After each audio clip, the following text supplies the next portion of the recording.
Cricket tutorial hub চ্যানেলের আরেকটি নতুন ভিডিও আমার সকল প্রিয় দর্শক এবং ভিউয়ার্স বন্ধুদের স্বাগত জানাই। প্রিয় দর্শক, তোমাদের উদ্দেশ্যে আমি প্রথমে জানিয়ে রাখি, তোমরা আমার আজকের এই ভিডিওটি শুরু থেকে শেষ পর্যন্ত সম্পূর্ণ অংশটুকু দেখবে এবং ভিডিওটি তোমাদের কেমন লাগলো তা কমেন্টের মাধ্যমে জানাবে। তোমাদের এই কমেন্টগুলোই পরবর্তীতে আমাকে এই ধরনের বিষয়ভিত্তিক ভিডিওগুলি তৈরি করতে উৎসাহিত করবে।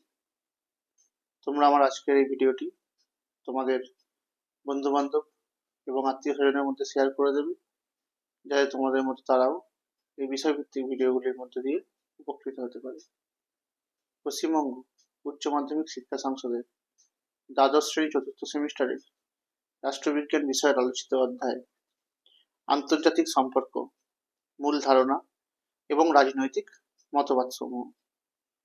এই অধ্যায় থেকে আজকে আমি তোমাদের একটা প্রশ্ন নিয়ে আলোচনা করব এবং সেই প্রশ্নটা তোমাদের চতুর্থ সেমিস্টারের যে ফাইনাল পরীক্ষা তার জন্য খুবই গুরুত্বপূর্ণ।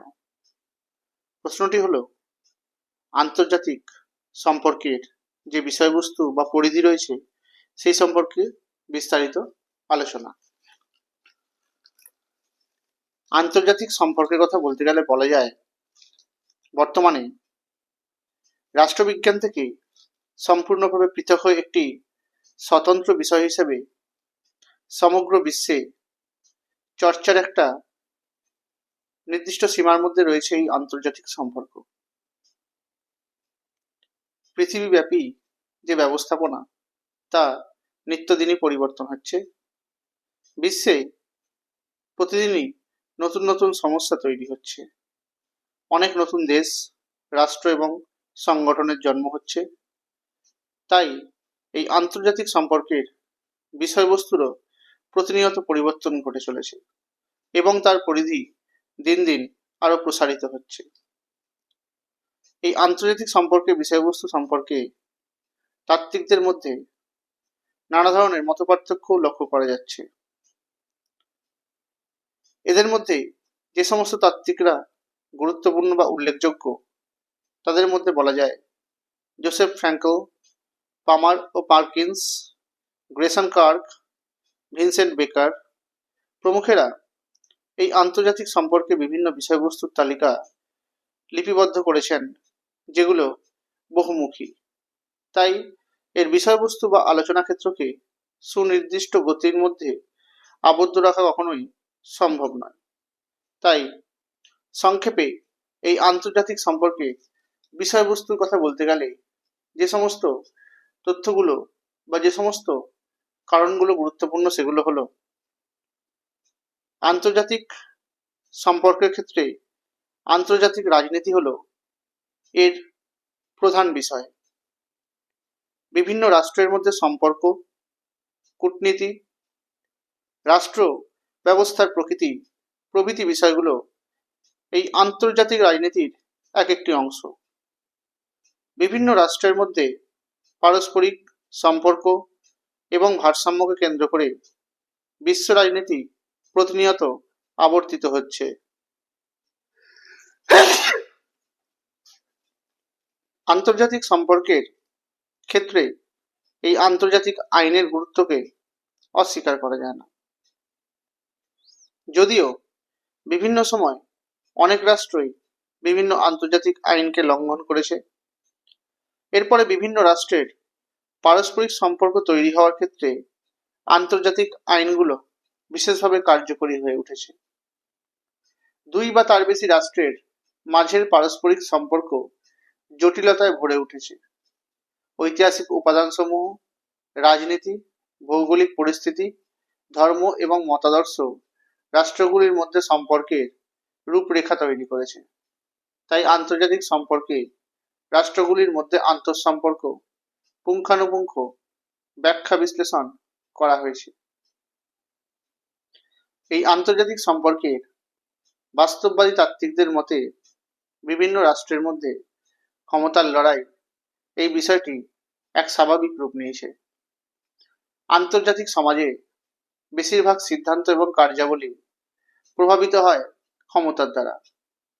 তাই এই সমস্ত রাষ্ট্রের সফলতার মাপকাঠি তার সামরিক ক্ষমতা এবং শক্তি সামর্থ্যের ওপরেই নির্ভর করে থাকে। তাই বলা যায় আন্তর্জাতিক সম্পর্কের অন্যতম গুরুত্ব বিষয় এই ক্ষমতাকেন্দ্রিক আলোচনাসমূহ। জাতীয় ও আন্তর্জাতিক পর্যায়ের বিভিন্ন সংগঠন, প্রতিষ্ঠান এবং তাদের ভূমিকা আন্তর্জাতিক সম্পর্কের ক্ষেত্রে আরও একটি গুরুত্বপূর্ণ আলোচ্য সূচি। এক্ষেত্রে বলা যায় জাতিসংঘ বা লিগ অব নেশনস, সম্মিলিত জাতিপুঞ্জ বা ইউনাইটেড নেশনস অর্গানাইজেশন এবং জাতিপুঞ্জের অন্তর্গত বিশেষ সংস্থাসমূহ, বিশ্ব বাণিজ্য সংস্থা সহ বিভিন্ন ধরনের আঞ্চলিক সংগঠন, সার্ক, যার পুরো কথা south Asian association for regional cooperation, ইউরোপীয় ইউনিয়ন, আসিয়ান ইত্যাদির কথা এই ক্ষেত্রে বিশেষভাবে উল্লেখযোগ্য। তবে বর্তমানকালে সন্ত্রাসবাদ আন্তর্জাতিক সম্পর্কের যে আলোচনার সূচি সেখানে গুরুত্বপূর্ণ স্থান দখল করেছে। আজ থেকে কয়েক বছর আগেও সন্ত্রাসবাদী ক্রিয়াকলাপ রাষ্ট্রের জাতীয় সীমানার মধ্যে সীমাবদ্ধ বিষয়রূপে গণ্য করা হতো, কিন্তু সম্প্রতি এই জাতীয় সীমানা অতিক্রম করে এই সন্ত্রাসবাদের পরিধি ক্রমশ তার বিস্তার বাড়িয়ে চলেছে এবং আন্তর্জাতিক সমাজ ও সভ্যতাকে ব্যাপকভাবে প্রভাবিত করে চলেছে। তাই দ্বিতীয় বিশ্বযুদ্ধের পরবর্তীকালে একে একে পৃথিবীর বিভিন্ন প্রান্তে, বিশেষ করে এশিয়া আফ্রিকার উপনিবেশগুলি স্বাধীনতা লাভ করতে শুরু করেছিল। ওই মুক্তিকামী আন্দোলন আন্তর্জাতিক বিশ্ব রাজনীতির চিত্রপটকে অন্য এক রূপ দিয়েছিল। তাই জাতীয় মুক্তি আন্দোলনের গতি প্রকৃতি অনুধাবন করাও আন্তর্জাতিক সম্পর্কের এক আলোচ্য বিষয়। পৃথিবীর প্রত্যেকটা শান্তিকামী জনগণ যুদ্ধ সংঘর্ষের বিরোধী, তবে বিভিন্ন রাষ্ট্রের আন্তঃসম্পর্কের ক্ষেত্রে যুদ্ধ এবং শান্তির যে ভারসাম্যের নিয়ম নীতি সেগুলো কখনোই সহজ সরল নয়, বরং সেগুলো তুলনায় অনেকটাই জটিল। তাই বিবাদের মীমাংসা, জোট গঠন করা, রাজনীতি এবং আন্তর্জাতিক সহযোগিতা প্রভৃতি বিষয়গুলিকে আন্তর্জাতিক সম্পর্কের বিষয় হিসেবে এক অন্য মাত্রায় নিয়ে যাওয়া গেছে। এই বিশ্ব রাজনীতিতে বৃহৎ ক্ষমতাসীন রাষ্ট্রগুলোর ক্ষমতা এবং কর্তৃত্বের উত্থান পতন আন্তর্জাতিক সম্পর্ককে অনেকটাই প্রভাবিত করেছে। ঠান্ডা যুদ্ধের আগে বিশ্বজুড়ে ব্রিটেন, ফ্রান্সের কর্তৃত্ব দেখা গিয়েছিল। যুদ্ধোত্তর পর্বে মার্কিন যুক্তরাষ্ট্র সর্বশক্তিসম্পন্ন রাষ্ট্র হিসেবে আত্মপ্রকাশ করেছিল। পরবর্তীকালে সোভিয়েত ইউনিয়নকে শক্তিশালী প্রতিপক্ষ হিসেবে বিশ্ব রাজনীতিতে আবির্ভূত হতে দেখা গিয়েছিল। এই সমস্ত বৃহৎ শক্তিবর্গের মধ্যে ঘাত প্রতিঘাত আন্তর্জাতিক সম্পর্কের ক্ষেত্রে এক গুরুত্বপূর্ণ বিষয়রূপে প্রতিপন্ন হয়েছিল। তাই প্রত্যেক সার্বভৌম রাষ্ট্রেরই নিজস্ব একটা পররাষ্ট্রনীতি থাকে। বিদেশ নীতি রাষ্ট্রসমূহের পারস্পরিক সম্পর্ককে নির্ধারণ করা এবং পরিচালনা করে থাকে।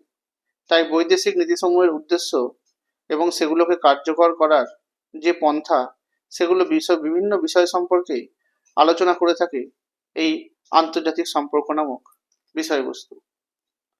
এই আন্তর্জাতিক সম্পর্কের ক্ষেত্রে ক্ষমতার কথা বলতে গেলে বলা যায় এই ক্ষেত্রে ক্ষমতার ভূমিকা ছিল প্রধান। আন্তর্জাতিক রাজনীতিকে এই কারণেই ক্ষমতাকেন্দ্রিক রাজনীতি বলে পরিচিতি দেওয়া হয়ে থাকে। তবে এখানে ক্ষমতার নিরিখে রাষ্ট্রগুলিকে অতি বৃহৎ শক্তি, মাঝারি শক্তি, ক্ষুদ্র শক্তি প্রভৃতি বিভিন্ন ভাগে ভাগ করা হয়ে থাকে। এই আন্তর্জাতিক সম্পর্কের অন্য একটি গুরুত্বপূর্ণ ধারণা হলো জাতীয় স্বার্থ। আন্তঃরাষ্ট্রীয় সম্পর্ক রচনার সময় জাতীয় স্বার্থ মস্ত বড় ভূমিকা পালন করে থাকে। বিভিন্ন রাষ্ট্র জাতীয় স্বার্থকে সামনে রেখে তার বিদেশ নীতি রচনা করে থাকে। বিশ্বায়ন হলো আন্তর্জাতিক সম্পর্কের একটি আধুনিক ধারণা। বর্তমান যুগকে বলা হয় বিশ্বায়নের যুগ। 1991 খ্রিস্টাব্দে সোভিয়েত ইউনিয়নের পতনের পর, বিশেষ করে ঠান্ডা লড়াইয়ের অবসানের পর এই বিশ্বায়নের উত্থান হয়েছিল। এই বিশ্বায়ন সারা বিশ্ব জুড়ে এক নতুন ধরনের বিশ্ব ব্যবস্থা বা নিউ ওয়ার্ল্ড অর্ডার গড়ে তুলতে বদ্ধপরিকর ছিল। আজকে আমি তোমাদের এই একটা প্রশ্ন নিয়ে আলোচনা করলাম। এই অধ্যায়ের পরবর্তী গুরুত্বপূর্ণ প্রশ্নগুলো পরবর্তী ভিডিওগুলোতে আলোচনা করব। তোমরা আমার আজকের এই ভিডিওটি লাইক করে দেবে, কমেন্ট করবে, শেয়ার করে দেবে। আমার চ্যানেল নতুন দেখে থাকলে চ্যানেলটি সাবস্ক্রাইব করে দেবে, পাশে থাকা বেল আইকন প্রেস করে দেবে, যাতে তোমরা আমার ভিডিও নোটিফিকেশনগুলো পেতে পারো। তোমরা আমার ফেসবুক পেজে ফলো করে দেবে আর ইনস্টাগ্রামে ফলো করে দেবে। ধন্যবাদ।